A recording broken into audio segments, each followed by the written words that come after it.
Don't let the ghosts and the ghouls disturb you.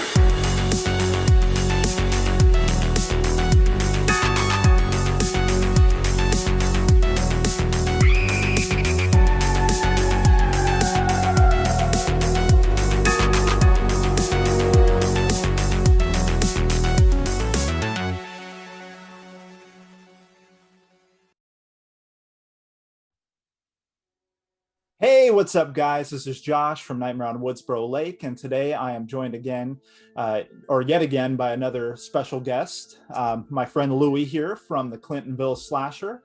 How are we doing today? Excellent, man. Thank you for having me. Hell yeah, of course, man. We've become such good friends. I feel like over like the last, God, 3-4 months. Yeah, it's getting closer to like half a year almost. I mean, I feel like by now.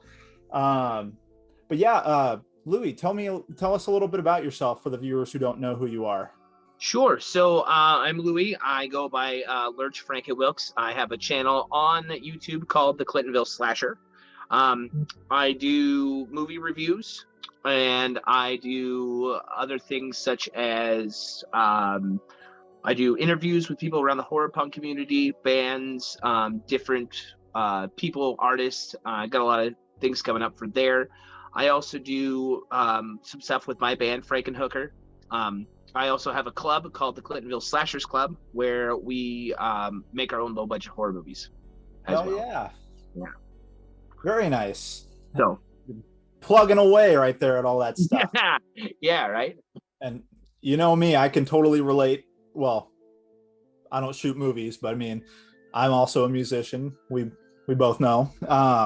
And I do the whole review thing and reactions and even some weird ass videos, I'm sure you've seen it by now, like my ghost face having coffee with Freddy Krueger. That was funny. That was one of my favorites. So yeah, that's awesome, man. I mean, I've loved your music from what I've heard. I've checked out quite a few videos, and thank you. You've turned me on to some new music like Evelyn's Casket and amazing. Hell yeah. So I really enjoy like our discussions, and like, you've opened me up to some new things, and good. Hopefully I can return the favor at some point. So yeah, so what got you started in horror? What kicked it off for you? Probably I was my mom. I will go with my mom. My mom was a hardcore horror fan. There was a story that my aunts will tell me about her, that she had to go see The Exorcist 3 different times, and during the 3 times she saw it, the first time she got it to the spider walk and walked out. The second time she got to like the head spinning scene, she walked out of there. And the third time she made it through the entire film. So anybody that goes to The Exorcist 3 times just to finish it, that's some dedication. But my mom was a super big horror fan. One of my very first horror movies I ever got into was Nightmare on Elm Street. So I've been exposed to horror movies since I was 5 years old. Hell yeah. So, and what a great movie to like start you off on. I mean, oh yeah. I know, like, from what I know, Freddy Krueger didn't have much screen time in that first one. It was kind of, I think it was like, somebody told me like 7 minutes. Yeah, I think it's only 7 minutes. Yeah, and that added to the mystique, of course. He doesn't need more. He's that good. Yeah, exactly. I feel like those are like Scott and I were actually discussing on the last one that that it's really enjoyable in films when you don't get to see them a lot. They're just like this thing lurking in the shadows and like, killing off people, and you don't know. Right. That makes it scarier, I think. Yeah. Yeah. Because once you can put like a face to it, I mean, I don't know. It's not as scary sometimes. I mean, I feel like sometimes it knocks it down a little bit. And the movie, just for like practical effects for the 80s, I mean, they did a lot of great things in that film, such as Tina in the body bag where she's being drugged down the hallway there's nobody there. I mean, and this movie practically effect is really great. The screen time of Freddy Krueger not being there for only 7 minutes, I really don't think that you notice that. And when he is on screen, all the times he is on screen, it's shot in the dark. When his arms grow super long in the beginning of the film, that's super scary. And how the hell did they do that during the 80s? Yeah. not even usually they're claymation, I guess. That's like the best thing you have at the time. Yeah, and they definitely made the best use of it for sure. Like some movies that are like from the 80s and stuff had some wicked practical effects. I mean, Great. better so than some of the movies that are shot now. I think it's too much CGI. It really takes the fun out of it when you use too much CGI. Yeah, for sure. It definitely bogs it down. All for practical effects. I feel like you get the best results. But that's awesome. Yeah, like I said, that's a great movie to start off on. You know, for me, it was Child's Play and Leprechaun, both scary little fuckers. You know, Right. and that was because of my aunt. I mean, my mom loves horror. Like she acts like a chicken sometimes, but she really enjoys it just as much as I do. Like Right. she keeps contacting me on Facebook. She's like, "Have you watched the rest of Stranger Things yet?" I'm like, I just I made my kids watch it again because I wanted to watch it again, so I got them hooked onto it. So we're ready for July. hell yeah. I mean, I'm slacking. I'm only 2 episodes in on season 4. Oh, okay. No, I've been watching it since it came. I've already seen it twice. I've watched season 4 twice. Oh shit, I'm really behind.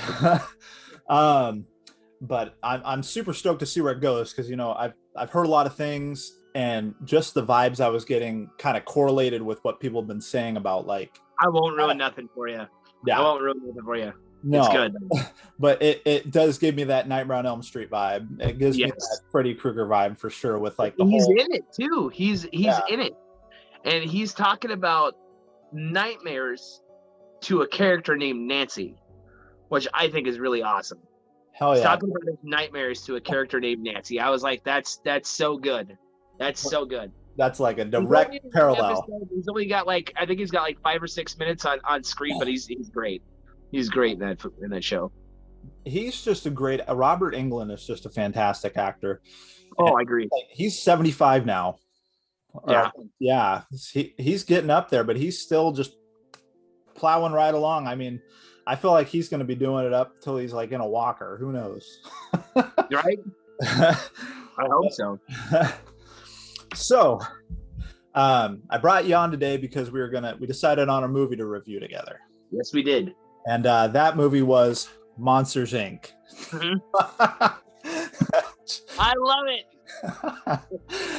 Totally fucking with everyone. No, guys, we decided to tackle an OG. We decided to go back to 1990, and we're talking about the movie It. Amazing It. I love this film, dude. I really did. Oh man, Tim Curry and just the whole cast. I feel like they nailed it. I mean, I enjoyed the new one. They were so different in so many ways. I mean, yeah, they were. It's like comparing apples to oranges for sure. But everybody did really well in that movie, especially freaking Tim Curry. I mean, I know he didn't have that same kind of like super creepy like makeup work that like, you know, Skarsgård had in the new It, but he made up for it. He didn't have to be scary. Yeah. He did not have to be scary because I remember this film when it came out because it wasn't a movie, it was a miniseries. Yeah. So I remember watching the previews on TV before it came out and being really excited. So I got to watch the film on TV and it was just something that was so absolutely terrifying. Oh yeah. Yeah. Yeah. I mean, it came out before I was born.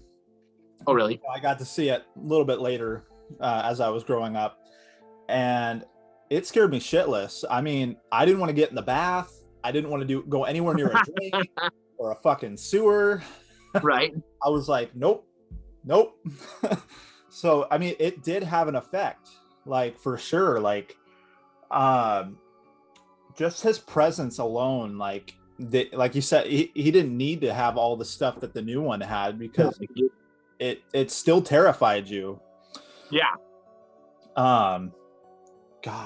And Tim Curry, man, he's so great. He's another one that I admire a lot. From him being in like, I don't know if you've ever seen Legend. I actually never seen Legend. Oh, but I've loved him since Rocky Horror Picture Show. Oh yeah. I loved him in Home Alone 2. He was in that. he's iconic in so many different things. But yeah, I've actually never seen Legend. Oh, So, damn. but when I think of Tim Curry, I automatically think of Pennywise. I mean, that is the original Pennywise. That is the one that scared the shit out of me when I was a kid. Yeah. And you gotta remember that came out on TV, and that was not, that wasn't like scripted or like censored at all. It was what you saw on film is what they showed on TV. So it was. This is like daytime, like 5 o'clock at night. Yeah, and people were watching this like as they're getting home from work, and it was just like a normal thing. I was like, Jesus Christ, this is fucking crazy. Yeah, and I mean, and it was a long. I mean, like, I guess it was a miniseries, so it makes sense that the runtime for the whole thing was 3 hours and 12 minutes. Right. I have it on DVD, and you got to like flip over the DVD to get to the other. I still have it on double VHS. Lucky son of a bitch. Yeah, I saved mine. When DVDs started coming out, I saved my copy. I was like, I'm gonna hold on to this. There's only a few movies VHS tapes I held on to, and that was one of them. Yeah, I've started like, I don't know where all my VHSs growing up went. My mom's somewhere they're stored away in some tote, but I started like, when my wife and I find VHSs now, we pick those up, and like, for me, I've got like a couple that I can for sure, like, obviously I got 2 copies of Scream. I like the one on the right. That was a really cool cover. It's a really cool cover. And like, this is, I guess, is a rare copy. I've been really. They only had like so many that they printed of that one, but I found it at a fucking Goodwill. Oh, really? Yeah. That's good. Those are them G really dubs good shape too. So I was like, I had to pick it up, but I wish I had it on VHS. That's such a classic. That's a great movie. But yeah, to summarize the film, I guess, for those of you who haven't seen it, if you haven't seen it, what the hell are you doing with your life? Have you been under a rock? Exactly. But to summarize, there's these outcasts, I guess. They're all outcasts in their own way, I feel like. And they're living in this small town of Derry in Maine. And kids are starting to like drop off, like, because you got like the random little girl in the very beginning. Or no, I guess that's a flashback, but that's when it's happening all again. I'm getting confused now. I'm confusing myself. The little girl in the beginning isn't a flashback. That's the 25 years. I think it is 25 years later, where Pennywise comes back and feeds again. Yeah. That's the next phase of him. That's like the first killing. That's what brings him out of the library. Yeah, and, Mike Hanlon. Yeah, because I remember he's talking to the police. Yeah. About it, and they're just like writing him off, like, whatever, dude. Crazy guy in town and stuff like that. Yeah. But so, you've got like these kids that are disappearing, and these kids all start to have these interactions with Pennywise. Well, first it's Bill's brother Georgie. Yep. And that really was iconic, that first shot of Pennywise in the sewer, with him playing with his boat, running down the boat, running down the streets of Derry with his boat. That's one of the best shots in the whole film. Yeah. And that part where he just pops out of the sewer is just something that's so terrifying. You see a fucking clown in a sewer. Yeah. And like, he's like, has his boat, and he's just like he like wants Georgie to reach down there and take it, Aren't you gonna say hello? And like, come on, bucko, take it. Yeah. And just like that whole interaction, he's like, well, I'm not supposed to talk to strangers, and he's like, I'm Pennywise. The way he introduces himself is fucking terrifying. Yeah. Like, just the way he introduces him. Well, I'm George. You're Georgie, and I'm Pennywise, and now we're not strangers anymore. I guess not. Like, holy shit, that's scary. Like, I don't know anybody like back in the day or like when I was a kid, if they would have saw a fucking clown in the sewer, I'd have left. I'm like, I don't give a fuck what your name is. I'm out of here. Right? Like 100%. Like, I don't think I'd be like, oh yeah, that makes it okay now. Like, oh, your name is Pennywise? That's cool. How'd you get to the sewer? Oh, the circus blew you away? That seems legit. Okay. Let me just go down and eat some peanuts and popcorn. Fucking liar. Lots of balloons down there? Hell yeah. Sign me. Yeah. Sewer balloons. Cool. But so yeah, and so these kids are all dealing with Pennywise, and they all see him in different forms, which Yes. you learn that along the way that Pennywise is not just a clown. He Yeah. is an extraterrestrial being, who can take the shape of like everyone's fears and or anything he chooses, I guess, essentially. So you've got like, you know, And he yeah, kind of targets the losers club because they're all going through some sort of trauma in their life. yeah, So one of the flashbacks, or when Mike Hanlon calls all the losers club, everybody gets a story, and Pennywise comes to everybody differently in a trauma, and because they're all traumatized by something. right, And I think it really focuses on that mental health, that he target these kids because he thought they were weak, and together they were strong, but separated they were weak without each other. I think it yeah, really shows the camaraderie of friendship, and oh, these definitely. 7 kids can overcome anything together. Oh, definitely, for sure. Because Beverly, it was her dad, and just being inappropriate and kind of like being real nasty and abusive. And you had like, Georgie or Bill was dealing with Georgie's death, and his parents were like almost neglecting him to an extent. Like I felt like in They that one almost like scene. forgot about it. Yeah, Jordan.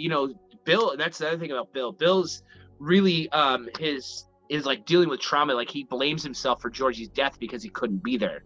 Bev is dealing with her abusive dad. Her mom's gone. You got Mike that's dealing with racism. You got Ben that's dealing with being the new kid in town, and Being he's overweight. overweight. You got Richie that has obviously got his own demons. Stan's got his own demons as well, and he targets them, and everybody's got something going on in their lives. And Pennywise just chose those kids. He chose all kids of Derry, and there was never anything. There's always something wrong with Derry. Yeah, That's the thing. Like Derry, it isn't Pennywise that haunts Derry. Derry's just bad. yeah. Like you would think that because Derry comes up in almost all of Stephen King's stories. Hmm. It's mentioned a few different times. Have you ever read the book? It? you know I may have a long time ago. I do own it.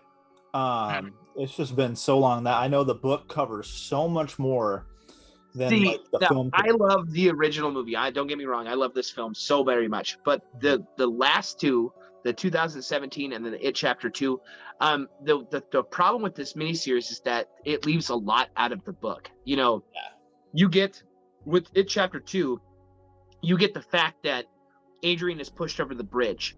I mean, that is literally the way it happens is word for word out of the book. The only difference is that in the book, I'm going to spoil the book a little bit, but in the book, they're telling it half they're telling it a part of the story in the interrogation room, then they're telling it at court, and then they finish the story when they're in Shawshank prison.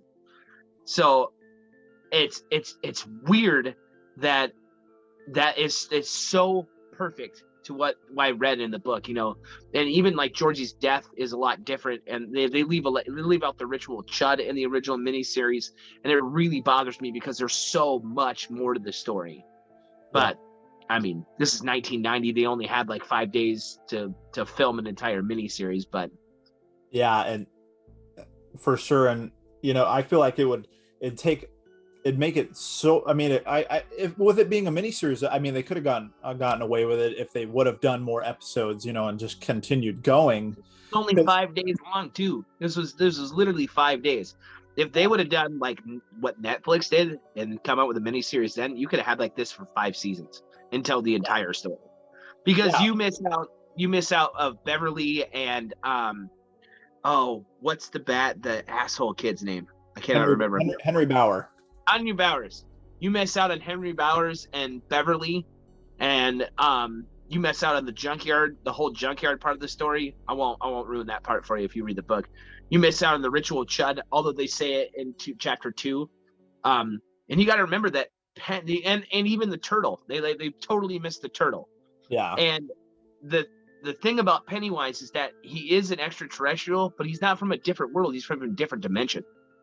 mm. So like the turtle and the turtle tells Georgie's brother, why can I not remember anybody's name today? Anyway, he tells him about how to defeat Pennywise. He tells him how to defeat him. And there was a fan theory going around that was saying something along the lines that the turtle is actually the turtle from It is actually the turtle from the Neverending Story, that they're the same thing. Well, and I heard like from what I can recollect that the turtle is like supposed to be like the creator of all things or something like that. Yes, yeah, he's the creator of all things, and Pennywise is essentially like Satan. Exactly. Yeah, like it's just good and evil. I mean, like the first half of the book is weird because it's all about Derry, and then it just takes this hard left turn towards the second half of the book, and you're like, what in the fuck did I just read? Yeah. And so like the interesting part of this 1990 miniseries is that, you know, it's a lot of like in the current and then flashback, current flashback, instead of like, you know, the newer it was like it started out with the kids and then it went to the adults in the second chapter. Right. I preferred the back and forth, actually. That moved the story really well for me. Yeah. You know, to say, you know, how Mike is calling everybody has a story, and you know, Stan is my my absolutely like the worst. That's like the saddest part of that whole story is Stan. Yeah. You know, taking his own life in the bathtub, and like just reading it on page was really sad too, because Stan really had a hard time. He was so scared with everything that happened that he really took everything way too seriously. Yeah, that was a really hard scene for sure. And the thing I enjoyed too about it is that all these people all the characters seem to have forgotten like everything until Mike calls them, and then it kind of just all of a sudden everything comes to the surface. And like, tidal wave. Yeah, and that's why I think, you know, especially for Stanley, it's like overwhelming, especially, you know, that, you know, they all have their problems that they were dealing with at the time, but like just like having it all come back at once instead of gradually, you know, like that's going to hit you like a brick wall. Yeah, all those bad memories of Derry that you worked so hard to bury. You know? Yeah, and they all seem to have pretty successful lives outside of Derry. You know, aside from Mike Hanlon, he's kind of being like the guardian of Derry, and he's like the librarian. He's like, he kind of stayed small town. The rest of them are like working on movies and comedians, and like, you know, they have careers, you know. Yeah. And I think that was the thing about Mike, is Mike sacrificed himself to stay in Derry. Yeah. Because I think if Mike left, he would have had a successful life. He would have moved on and had success. But I think that ultimately he knew that someone had to stay back. You know, right. So somebody had to be a guardian. Yeah. And I think that's why Mike's the hero of the story. Well, and you can tell that he always had, even before he met Pennywise, when he's giving that presentation in class, he was gears were already turning in his head, because he was like, you know, all these settlers just vanished. Right. And he's like, because he's an outsider, that's why he knew everything. Yeah. You know, all the town people of Derry, they basically buried their past because they didn't want to think about it. You know, even as adults, they kind of lost that, you know, they weren't kids anymore, and they just lost that fact. And I think a lot of people just buried the truth, and that's why Mike is the hero, because he is an outsider. He wasn't born in Derry, he moved there, and when he showed up, he knew that there was something wrong with this place. Yeah, everybody was just too deep in the shit to see it, and right, he was just kind of like that revealing light. Yeah. That kind of like illuminated it for like this group of friends too, like, you know. Which raises an interesting point. Do you think that if Mike didn't move to Derry, if Mike never moved to Derry, would Pennywise have gotten all the Losers Club? I think it would have picked him off one by one without Mike. Yeah, I feel like they wouldn't have been as successful. I feel like every character had their key role in like this group, Right. you know. uh and it's like this cohesive unit, and I feel like Mike was like that extra special piece, Yeah, I that kind agree. of like that glue that kind of kept it together. And yeah, I feel like they wouldn't have been as successful without Mike, for sure. He definitely played a key role in their success, especially in defeating, or understanding Pennywise to defeat him, Right. And they really do overcome a lot of things with Mike too. Mike by himself was just going to get picked apart, beat up. He's in a small town in the '80s, so he's dealing with a lot of racism. And I think that without the Losers Club, Henry Bowers would have got to Mike, and he would have eventually hurt him really bad to where he wasn't going to be able to come back. Yeah. And I think that's a big deal. Yeah, for sure, because we throughout the movie you see what Henry Bowers is capable of. He cuts Ben's stomach. Yep. Like he starts carving him up with his like switchblade, and he tries to like light a firework in Mike, or like he like tries to like rocket in your pocket is what he says. Yep. This dude, he doesn't give a shit. Like he'll kill someone. He doesn't give a damn. And he did end up killing people. Yeah. He ended up killing people. Well, and then he took the fall because Pennywise got to him. And Pennywise knew that he could use Henry Bowers as basically his vessel to be there in the physical form to kill people that he needed to kill. So he could use Henry Bowers as kind of like his foot soldier to, get rid of him. Oh, yeah. And Henry, being the demonic little shit he was definitely susceptible to that. Yeah. But eventually he gets what's coming to him. Yep. Good riddance. Good riddance, you jerk. And it's funny, some interesting facts that I picked up along the way. So the guy who played Henry Bauer, the child version, his name is like Jared blank, hold on, I think I wrote it down. Blankard. Okay. Blankard. So all those scenes where he's being racist to Mike, the fun fact was that he was like, every time he had to do like a scene like that with Mike, he would literally like profusely like apologize before and after the scene. He's right. Like, he felt so uncomfortable, calling him the N-word. Yeah. So I'm so sorry. Upset. Well, I mean, at least he wasn't really racist, so that's a good thing. Yeah, for sure.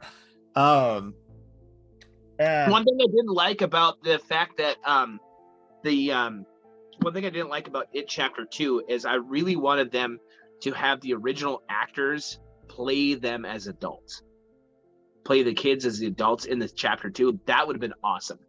That would have been really, really fun. Because it was 25 years later. They could have played them again. Yeah. And I think that would have been really awesome. Yeah. Obviously, we couldn't get I can't now remember the actor's name. One of them that played Georgie's brother. Why am I stupid? Bill. Bill, right. So the actor that played him unfortunately passed away when he was 23. Yeah. I cannot remember his name. Jonathan Brandis. He committed suicide in 2003. Yep. He hung himself. That's too bad. And that same year, John Ritter, who played the older version of Ben, he died of like some kind of like massive heart attack in his sleep. Yeah, like an aortic like dissection. It was some kind of like medical term that I have no idea, but yeah, he died that same year. Unfortunately. Oh, really? I didn't know it was 2003. Yeah. I know that he passed away during the filming of 8 Simple Rules to Dating My Teenage Daughter. He like passed away like during like the middle of the season. Dang, that sucks. I mean, it just sucks in general, like to lose. I feel like they were both very talented. I felt like the same way too. Actors, I felt like they really did their characters justice, which would have been, like you said, it would have been great to transpose that to the newer It. Right. I think it would have been awesome to have them play them as adults. I think that would have been like a total cool spin. Yeah. I like Jessica Chastain as as the older version. I think she was really, really good in that movie. I like Jessica Chastain anyway, so I always thought her playing Beverly Marsh was just really awesome. Yeah. No, I didn't really. I mean, I felt like all the characters matched pretty decently in the new one. Mhm. Like to their counterparts, like they definitely felt like the older versions of themselves. Right. Like Bill Hader as Richie. I thought he was pretty good too. I like. Perfect. Yeah. But yeah, that would have been totally cool. I unfortunately we'll never get that full on experience. Actually, Ben was actually in Chapter 2.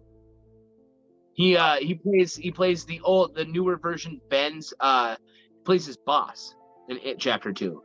So Ben he's getting a phone call from Mike, and he's got to leave the conference room for something. And when he gets up and leaves, the original actor who played Ben as a kid actually gets up and like talks to him, and he's his boss. So he is actually in the newer one. Nice. Yeah. Nice. Man, I missed that. That sucks. I've only actually seen that movie one time. I saw it in theaters, and I haven't seen it yet. I have it on DVD. Yeah, it's been a while. Like, I mean, I think I own both of the new ones too. The new one is on Netflix right now. Yeah, I just saw that they added that. Yeah, they should have added both of them. Right? Should have added both. They should have had the original one and then 1 and 2. That would have been cool. Yeah, for sure. Like, so you can get a taste of both, and right, yeah, especially for people. You gotta remember the OG. You gotta remember where the original came from. Right? Like, but yeah. So, I mean, just because we're just trying to summarize this up. You got them, their struggles with Pennywise, the flashbacks. Then eventually it mainly focuses on them as adults now. It's kind of leaned away from the flashbacks so heavily, and them having to go and face Pennywise once again. Mm-hmm. And you've got some like casualties in the way too. Like you have Bill's wife is captured and put in the deadlights, which fucking I love that concept. Just like they're like, she was like a vegetable. Like they just don't you want it? Don't you want it? Pumping her gas. It's pretty great. Yeah, she's like catatonic, and he's got to like ride on his bicycle to get her down the hill. Right. And then she breaks out of it. But that whole scene had me on edge. I'm like, dude, he's gonna get sideswiped. Right? Or I was like expecting Pennywise to like come back up and like bite his neck or something. That'd have been cool too. Pop up through the sewer, like in the middle of the road. That'd be cool. But just the whole movie, like I really enjoyed all the performances. I really enjoyed.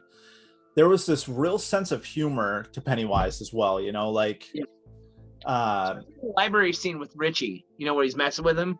He's telling like the worst dad jokes I've ever heard. Excuse me, man. In a can? Well, you better let the poor guy out. A yuck. Right. And he's trying to talk, and he's got that top, and he's spinning. Yeah. And just the whole. So I found out, the whole beep beep Richie. That's just them telling Richie to shut up. Yeah. Beep beep Richie. Yeah, I love that. I actually have a shirt that says that. Nice. But so they all end up having a face off with Pennywise once more because they find out he's not dead. They thought they got rid of him the first time around, and so kind of backtracking, Mike kind of was like, hey, nope, it's not over. I feel like it's happening again. We made a promise. If he came back, we're all gonna like take on this together. Yeah. And draws them all back to Derry. And so they have like this final face off again with with Pennywise, and he takes his final form, or like his I don't know if I'd say final form. I don't know if that is like just like the end all form, or that's just, you know, one of his, I don't know. Any form. He turns into like a giant spider, which is just horrifying. Right? And, you know, like under his underbelly is where the deadlights are. Yeah. Which is a unique place for that. Like, I don't know. I thought like the deadlights would be like his eyes or something, you know, but his underbelly was, it was kind of like, okay. Yeah, it was a different take on it. Like, why would it be there, you know? Yeah. And if he is the deadlights, if he's using his deadlights, then why didn't he just like, I guess, just turn into like a giant ball of light and freeze all of them, you know? Right? Or something. Like there could have been a way of like I didn't like the giant spider ending at the end of the film. That's not my favorite. Yeah. I mean, yeah, I've been kind of just indifferent. I don't know. I didn't have like any. I was just like, oh, this is what it is. I mean, back in 1990, I guess it was kind of terrifying for him to turn into a giant spider, but practically it looks pretty awful. I mean, it looks like just a giant mechanical slug. I mean, it's not the greatest ending. And even in like the 2019 version of it, I'm still not a fan of that giant spider thing. It just doesn't do it for me. Like, you got this whole great movie, and the ending, the climax is just Pennywise is a spider. I don't know. It just looks bad. Yeah. You know, the dialogue is really good, but it just looks stupid for me. I mean, it might be different for everybody else, but I think that it doesn't look great for me. No, I didn't really. Yeah, like I didn't like it in the new one either. Like, I feel like they nailed. And think about it, if he's a giant spider, why don't you just turn around and eat him? You know, why a spider? Why not turn into like a scorpion? Right? With a big stinger tail, snake. like, you know? Yeah. You can turn into anything else, but you turn into like the 8-legged slowest fucking thing on the earth. Right? And that's like the finale. You know? Yeah. If that's gonna be like the one quarrel I really, really, really, really have, is that you didn't end on a strong note. Like, right. And you could have done more. Yeah, and I agree, but it doesn't. The thing is like there's some movies out there that the ending is so bad that it ruins the rest of the film, and you don't want to ever watch it again. But this one doesn't ruin the rest of the film. You just kind of dread the ending. You're like, oh, well, you had this great story, and at the climax of the film, it's just that's how you end it. And they like hit it with a rock, and then they push it over and rip out his guts. I mean, why wouldn't they do that from the very beginning? You know? Yeah. And how does like a piece of silver that shoots Pennywise in the head hurt him? You know? When you can literally come back as anything to eat these kids, they take you out with a rock that's that big. Right? Like, the silver would make sense when he took his werewolf form, maybe? I don't know. Like, you know, like you remember when he like attacks Richie in the janitor's like closet. Yeah, he's like the werewolf. Like, but where would you get silver anywhere else? Like, was that in lore? Like, what were they thinking? Like, I don't know. I don't know. And I don't really recall from the book what they did. The ritual of Chud was what like destroyed him, is what I remember. They had to do a Native American ritual. And it was to weaken him and destroy him and send him back. And kind of like this ritual of Chud, they actually did it to, you know, kind of like a spiritual thing. And they were able to figure out how to defeat Pennywise that way. And that's how I remember it. I haven't read the book in a long time, so I don't remember the different ending. I think he does turn into a giant spider at the end of the book too. But it's been a while since I've read it. Yeah, bits and pieces come back to me, but I think that the ending of the book is just as not as good as not as good as the movie is. Yeah, but I can't remember. Yeah, I definitely have to go back and reread the book. Yeah, the book is really good. It's fucking super huge though, so get it on audio cassette. Yeah, I have the paperback. I do too. I have a paperback, and then I have a hard case copy. I'm looking at my Stephen King library now. It's pretty Nice. awesome. Yeah. Heck yeah, Stephen King. Gotta love the guy. He came out with I know. so many fantastic films. Oh, I mean, we could sit here and diverge every one of them if you wanted to. Right? Right? I feel like there's not enough hours in the day. Like we could be talking about this. We could go on a fucking stint for like weeks. Oh yeah, literally weeks. I mean, I would probably need a beer or a bathroom break once in a while, but I can definitely do that. Intermission. Yeah, time out. I'm tapping out. But yeah.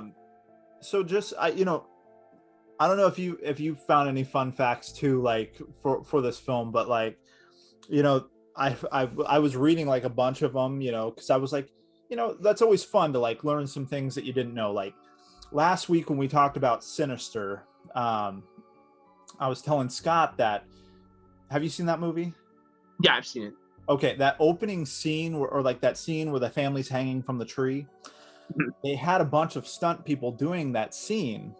Well, the stunt coordinator botched the whole thing and he fucked up, and it ended up actually hanging and choking the stunt people, and they all almost died. What? So they ended up firing that stunt coordinator for putting all those lives at risk because he ended up actually hanging them. Yeah. Holy shit, I didn't know that. And why would you want to die for Ethan Hawke's worst movie? The movie's terrible. The movie is awful. I'm sorry, dude, but kids that run over people, you're an 8-year-old child. How are you able to like run a bunch of people over with a lawnmower?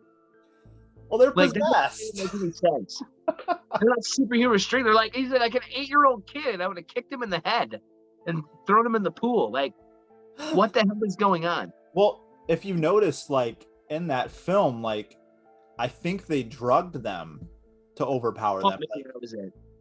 Because like they did that to Ethan Hawke's character at the end. She spiked his drink. I don't think they drugged the kid. The one where they're like running over, where he's running over the family with a lawnmower. I don't think they're drugged because they're screaming as he's running them over. And then there's the one where the creative one was where he's got them all in the pool chairs, and as he drives away, they fall into the pool. I was like, oh, that's pretty good too. But they're like children. Like you could like punch them in the face and they'll like cry. which a fun fact about that scene too was Scott told me that Bagul, the main Babylonian deity in that scene, he had weighted shoes, and that was a practical effect. He was literally standing underwater with weighted shoes on. Wow, that's cool. Some dedication. Yeah, I actually haven't seen the second one because it was like literally Ethan Hawke's worst movie. I'm looking forward to Black Phone though. I know I'm going to see it on Friday. Damn, we're going on Friday. I'm so stoked, dude. I've been like avoiding any kind of spoilers because there's some people. I haven't seen any previews. I saw one preview a while ago, and I was like, I have to see this movie. I have to fucking see it. Yeah, and there's some people that are on YouTube that have pre-screened it, so I was like avoiding that like the plague. Yeah, I have too. I was like, I don't want. No. I know YouTubers or people out there that don't even watch previews. They won't even watch them.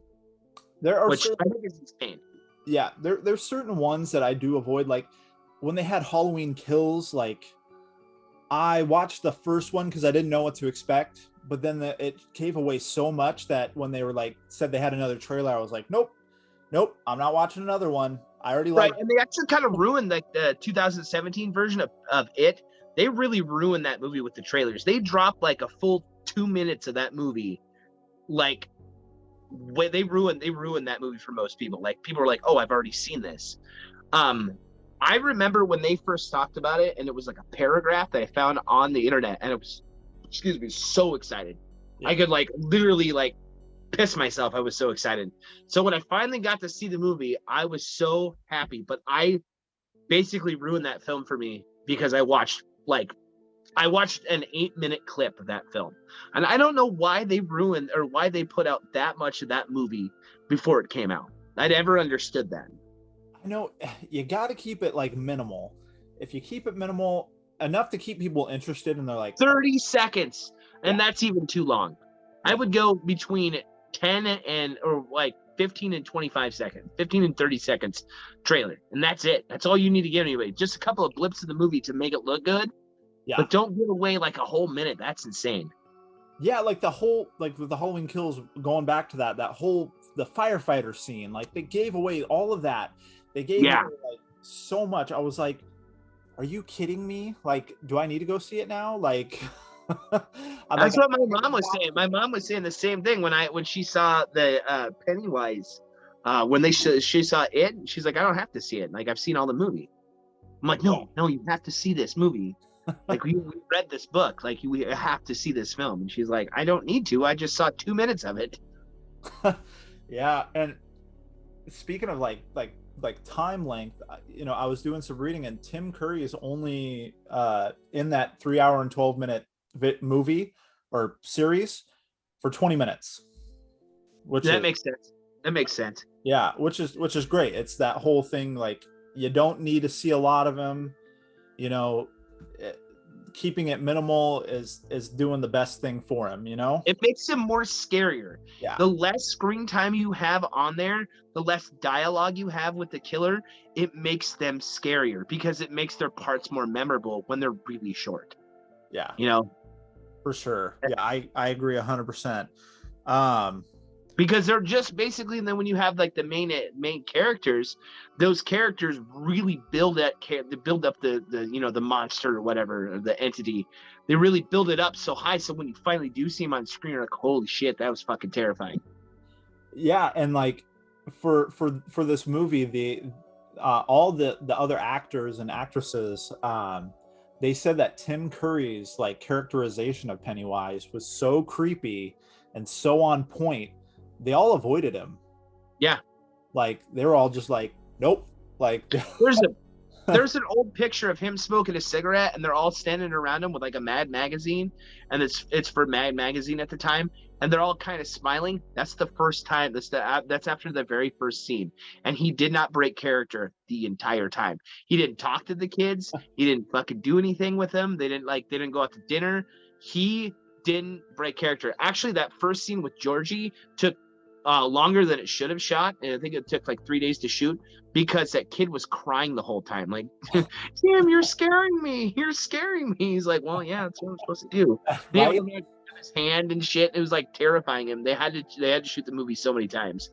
Damn, that's insane. And you know, that's like, it's method acting is so great. Some like actors are like so good at that, and like you know, for like one of my favorite movies, like, you know, I'm a big Friday the 13th fan, and I'm a big Scream fan.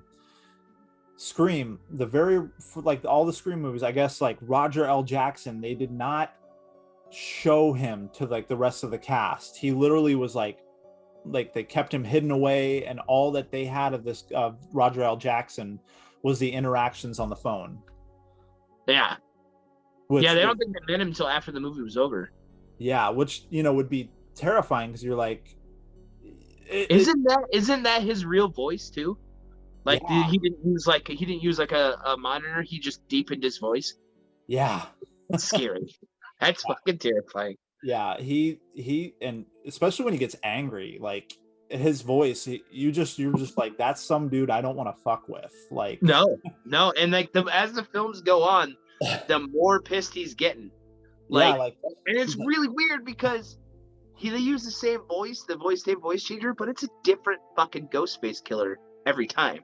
Yeah. So like the killers are just getting more and more like aggressive as time goes on. I know, like it goes from like, you know, like being like, do you want to die tonight kind of situation, like little cat and mouse-ish, to like, I'm gonna slit your eyelids open so you don't blink when I stab you in the face. Like, yeah, I mean, like 0 to 100. Wow, like this took a hard right turn so fast. Wow, so good. Oh, I know, man. I could sit here and discuss horror all day with you, man. I would love to. I know we both love horror like to the extreme. Like, it is just like, it's like we have an IV of just like straight horror juice just pumping. I have to watch a scary movie every day, or I feel icky. I feel I don't watch someone getting beaten to death or like hung from a tree or split open. I'm like, I know there's something wrong today. You There's almost just, something wrong. you almost just made me spew out my water when you were like, I feel icky. I just didn't expect that to come out of your mouth. But so because I usually rank my movies, I know a lot of people do. If you were to give the 1990 miniseries a ranking out of 10, what would you give it? I give it a solid 7. I give it a solid 7 because the acting in it is very good. Yeah. The acting is amazing. The storyline carries really well. The kill scenes are really great, and they're not very many. They use just the right amount of blood to be gross. Yeah. It's just you dive at the end. You take a massive turd at the very end. That ending is shit, and like, it's such a letdown. So I give it a solid 7. You would have killed it with that ending with anything else, or at least put the turtle in there. Put the fucking turtle in there, man. Explain that side of the story, right? And like an interaction, like Bill has a dream and he goes and sees the fucking turtle in a mirror, or something like that, where he talks to the turtle and it makes sense, and you're like, oh shit, that's cool. Yeah. Explain what Pennywise is. You lose your target audience with him just being a clown. You have him as a clown for so long, and then all of a sudden he's a fucking spider, and everybody's just lost. Because at that point, I don't think too many people had read the book. They saw the miniseries, and they were like, oh, cool, he's a clown. Why is he a fucking spider? This is not something you can drink beer to. You have to, like, pay attention. Right? Like, for sure. And, this is actually, your rating is actually right on par with mine, which I was going to give it a 7 as well. Yeah. For a lot of the same reason too, was that finale just didn't land like I think they hoped it would. Right. And I don't really think, aside from like things not being there that could have helped the story along, I felt like for what they had, it was, like you said, it flowed really well. I loved all the characters. Like, they felt like people that you could actually have feelings for, not just like throwaway characters, not like, like you actually felt for these people and you wanted to see them succeed and you wanted to see them have better lives. You saw like the things that they had to go through, and yeah, you just felt this connection, which is always good in a movie. You got to have this connection with the characters. I mean, unless you're just looking for a straight gore fest, then it's just like, just toss characters like in there just to get slaughtered. Right, and this story isn't about like a straight up gore fest. This is a story about the 7 friends and camaraderie, and you feel for every character. And I think especially for Ben and Beverly, you really have a strong connection. And actually, they're brought up a few different times in Stephen King's other stories. I think it's there's a book called, I'm gonna murder it, but it's like The Day JFK Was Assassinated. That's the title of the book, I think. Anyway, in that story, one of the characters travels back in time, and he travels back in time in Derry, and he meets up with Beverly and Ben, and they have like this big interaction. And I can't remember the premise of the story. You'll have to find someone else who does it. They're also mentioned in a few different of his books.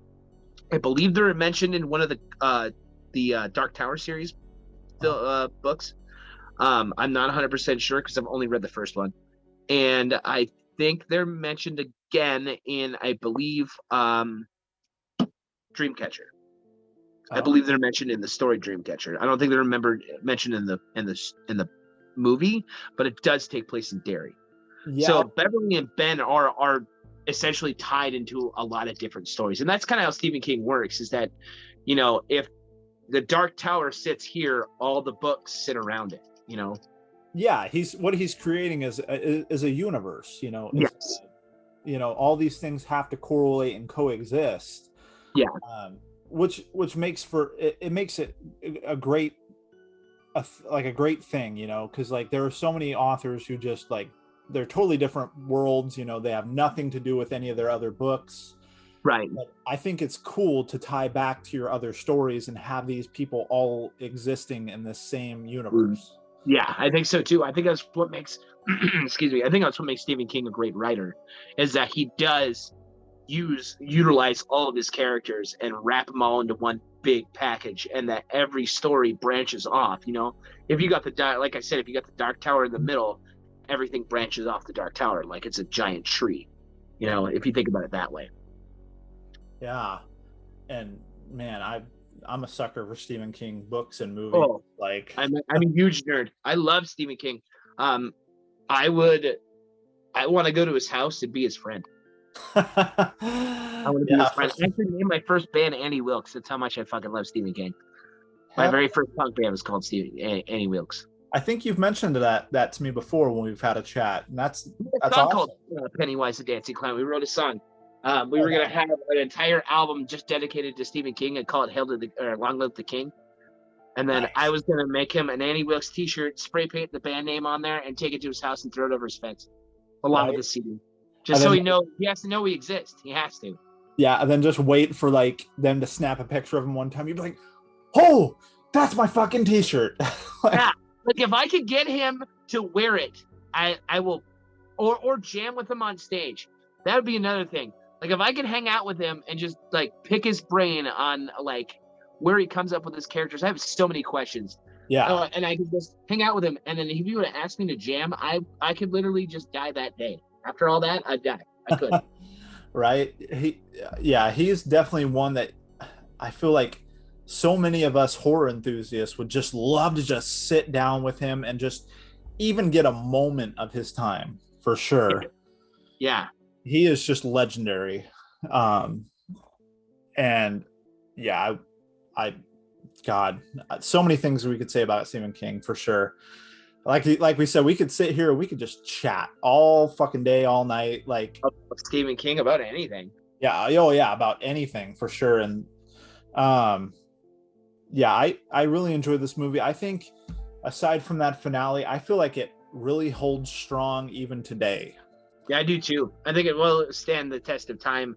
It'll be one of those movies that people look back in 30 years and think this is really fucking cool. It'll be a classic icon, and I'll be able to say in 30 years, I saw that on TV. I remember the previews coming on TV. That was fucking insane.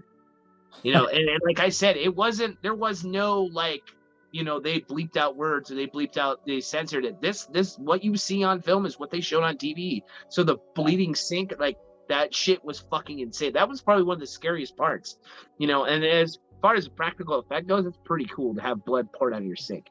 Yeah. And I really enjoyed like that scene in the library too, where like the balloons are like popping and blood's just like, and these people just have to act like nothing's going on. And you can even say like when they pop, they flinch. Yeah. There's like nothing you can do about it.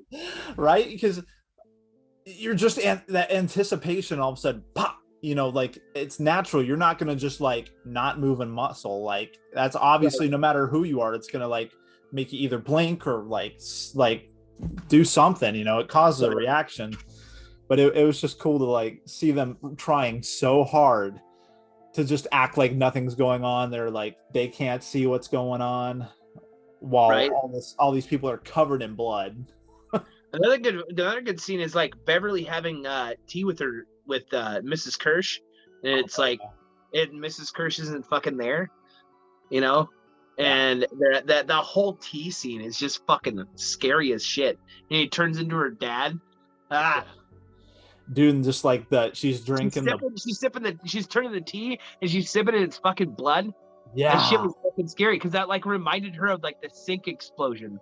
Yeah, and the fact that her dad couldn't see the blood was just fucking bananas. Right. Like, everybody else could see the blood, and he's like, I worry about you, Bevy. I worry about you a lot. And he like smears blood on her face.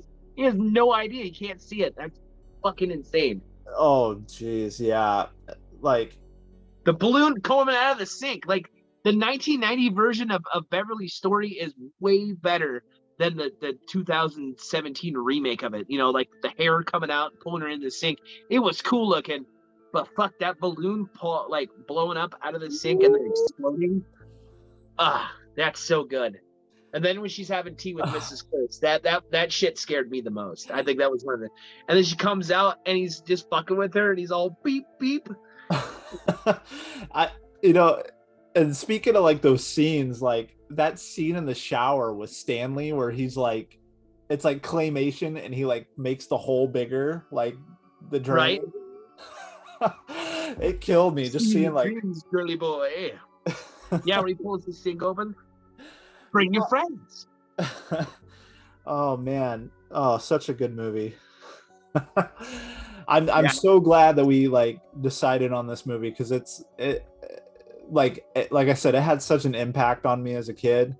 Like I said, I was scared to like get in the bathtub or do anything that was near like any kind of like drain or like, because I was just like, clown's gonna come up, he's gonna take my soul, he's gonna like eat me, and I'm just gonna be lost in the lost. They're fucking unsettling anyway. Yeah, you know, they're fucking weird. They're not human beings. They're off. Like I never liked clowns before this movie, and I was like, after I saw this shit, I was like, I never liked the circus to begin with, but now that I've seen this movie, I never want to see a fucking clown again. Shit's awful. Well, and do you remember back in 2016 where there was like this thing going on with all these chasing people and like shit? Oh, here in Green Bay, it was really bad. In Green Bay, it was so fucking bad that people were actually like shooting at these people. Like it was that bad. Like people were like terrified because they took it too far and like were ringing doorbells and shit. And I don't think that's smart where, you know, 97% of the state hunts. So I wouldn't be dressed like a creepy clown knocking at people's doors. Well, and some of them were chasing people with like machetes and like the stuff. Like it was like they were like legit scaring these people to death. I don't know what it was. People are weirdos. Like a clown pandemic going on. A clown-demic. Buddy. But yeah, thank you so much for like taking the time to like review this movie with me. You know, I think it's one that we can all hold really dear to our hearts, and that's gonna just, like I said, stand the test of time. And it's gonna be one that's always gonna be on our shelves, like no matter how long. Definitely. So I really appreciate you taking that time with me to just like dive in, tackle this, and just kind of, you know, summarize it. Because like I told you before, I used to have the issue of just fucking NFL play-by-play. Like I would literally give away like everything. And like, then I was like, oh my God, I'm worse than like, I'm worse than some of these trailers. Like for people who hadn't seen the movie, I just told them the whole fucking movie. You just go on there and spoil the whole thing. You guys will never guess what I saw. I will never guess. It's really awesome. Okay, you know this movie? Yeah, let me ruin the ending for you. Yeah, let me give you everything about it from start to finish. So I've really gotten better to do that shit. That's fucking awesome. it's perfect. Just ruin the whole fucking thing for everybody. Fuck them. Fuck them. They're watching their own goddamn movies. Now I've gotten really good. Now my reviews are spoiler free, and usually I think you should go back to spoiling them all. Fuck them. Like I said, just ruin the whole thing for them. But so, you know, before we, you know, close this out, of course, you know, what is next for you? What is next for the Slasher Hour and Frankenhooker and the Clintonville Slasher? Well, what's coming up next is I've got some really cool interviews. This Saturday, I have Ken and Ashley Sledge from Sledgehammer Horror. I'll be interviewing them on the Clintonville Slasher. I have a few other interviews coming up that next week. I have Matt Miller, a horror author, and I have another band called Sithlock.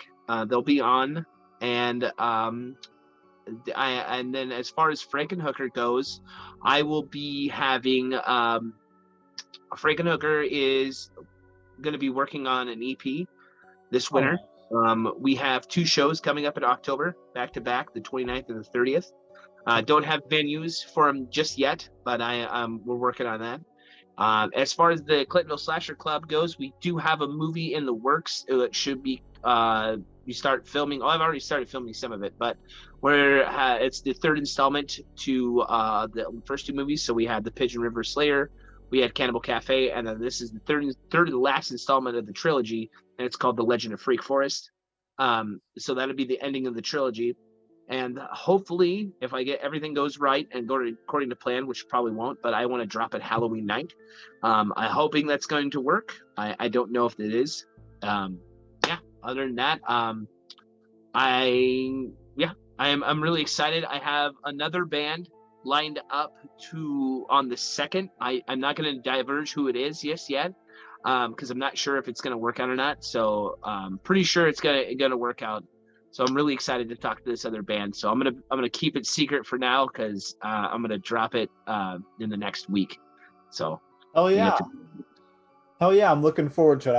I always enjoy like everything that you put out, like, whether that's like the Slash Hour with Darkman, and I love just your little reviews and stuff that you do, and the music that you put out. Like, man, I mean, if my band was as inclined to horror as I was, you could bet your ass every song would be about horror. But yeah, I love your guys' style. I love that punk, that horror punk thing you got going on. And I'm so surprised it's taken me so long to like check out horror punk. I know. Did you live under a rock? I wasn't. Well, see, here's the thing with horror punk is that when I first discovered it, when I started listening to it, I was almost positive that it was a dead thing and that no one ever listened to it, that all these bands were like gone and like I missed out on everything. So I was just basically sitting in my backyard listening to all these great bands, thinking I was the only one listening to them anymore, because everybody I knew at the time had no idea what I was talking about.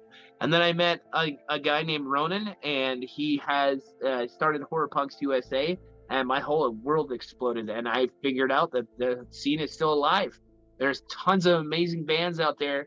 I could name every one of them, but I don't think I have that much time. I'm telling you, please go check out all these great bands. Go check out Horror Punks USA. They put out some amazing work. They are about supporting local music and getting out there. And if you are out there, you should support your local bands, especially Josh's band, because they're fucking awesome. Thank you so much. Thanks for having me on, man. I had a blast. Yeah, of course, man. I'd love to have you on again, and anytime. We've talked about like some big live streams too, I know, in the future. Oh yeah, I'd love to do live stream. That'd be fun. So just mess with people in the comment section. Yeah, we'll definitely try to make something happen. Like, I'm 100% on board, as long as we can get like some dates and times nailed down with the other guys that we're talking about. Then count me in, Captain. But yeah, is that Captain America? Did you just quote Captain America? Did you just quote Captain America? You fucking nerd. I am a fucking nerd. Count me in, Cap. I'm going in. I have never seen the Avengers movies. None of them. You've never seen the Avengers movies? No, I have never seen the Avengers movies. And there's a specific thing I don't want to. There are so many movies, and I'm so lost. There's so many different Hulk movies. There's so many different nerd movies. What the fuck is going on? Like, I saw. Okay, so the one I did see it. I think it was Endgame, where they had like Thanos. The last one. It was the one before the last one. It's not Age of Ultron. I think it was Endgame. The one where they had I don't even know. I saw one of those movies. It was Thanos, right? Where he snapped his fingers. Yeah, Thanos. When he snapped his fingers and everybody fucking turned to dust. Yeah, that Infinity War. Oh, was that Okay, that was Infinity War. Yeah, okay, Endgame was the last one. Okay, so that one was really cool. And then I tried to get into like Captain America, and I was just fucking bored. Another one is like Spider-Man. Oh my god, shut up! How many different Spider-Mans are you gonna have play him? I mean, Jesus Christ, there's like 7 different Spider-Mans. Why? I really enjoyed the last one. The last Spider-Man where I heard Tobey Maguire's back in Spider-Man. I thought he was dead. Yeah. The last one, it was Spider-Man movies, or am I missing something? Well, like, he did those original three with Sony back in the day. And then, Yeah, I saw those. yeah, like I enjoyed those growing up, like, because Yeah. I was a lot younger at the time, and it was like so cool for me, like, because I grew up reading comics, and like, I was really into like the DC and the Marvel universe. I didn't really pick a side. I was like all about just any superhero. Batman. Um, but Batman. yeah, like I think I read it was like 17 years between the last time he played Spider-Man and when he put on the suit this time around. Is he just like fat when he put it on? Like it No, I didn't. guess he's still ripped. I don't know. Dude, he got super cut for that movie. He worked out for 6 months. 6 months. He like got shredded for that film. It was insane. That came out in like what, 2003 or four when that came out? I can't remember. But Dude, yeah, I thought he died in one of the movies. And then like there was another guy that played him, and then another guy that played him. Now I'm like, who is Spider-Man and why is there three of them? I don't understand. Did see the second Venom movie, Carnage. yeah, That was cool. That that's was like really Carnage. cool. Yeah, like Woody Harrelson's playing Carnage. Oh man, that was fucking insane. That movie was great, and the new Batman was was really good. A little long-winded for my taste, but I really enjoyed it. I'm so behind. I still need to fucking see it. It's cool. I mean, Christopher Nolan's Batmans are classic. I mean, those are ones that are the best. Not out of all the Batmans, but the Christopher Nolan trilogy is really like one of the best trilogies ever made. Um, you got Michael Keaton as Batman. Both Christian Bale and Michael Keaton as Batman are great, but Robert Pattinson as Batman was really good. It was really really good. And being 3 hours, there was a lot of good story in it. You know, and I figured that if they made a 3 hour film, that they don't have to make another 3 hour film. You know Yeah, what I mean? yeah. Like Let's get it all out of the way. they really closed the gap to where they made this long, perfectly awesome film where they don't have to make another one. Like, because there was so much information and so many endings to the story, and so many like they shut so many doors that it was like, oh, you're just gonna make one long Batman movie? That's kind of cool. Yeah. Instead of like 5 in a row, like you're not gonna do like Fast and the Furious and do 9 movies. Right. How goddamn fast is Vin Diesel gonna go? He's gonna be like 90 years old. He's gonna be running on one of those walker things. Well, the craziest thing is I read an article and they were talking about crossing over fucking Fast and the Furious with Jurassic World. I'm like, are you kidding me? I'm like, why would you do that? Oh, I don't know what So Vin Hollywood. Diesel be getting eaten by a dinosaur, and we could just stop talking about his family. If we can get Vin Diesel to fist fight a T-Rex, that might be funny. Freaking dude. Ludacris gets like just like Eaten by a raptor. yeah, like They probably do something stupid like fucking Vin Diesel would like drag race a raptor or something stupid. I live my life a quarter mile at a time.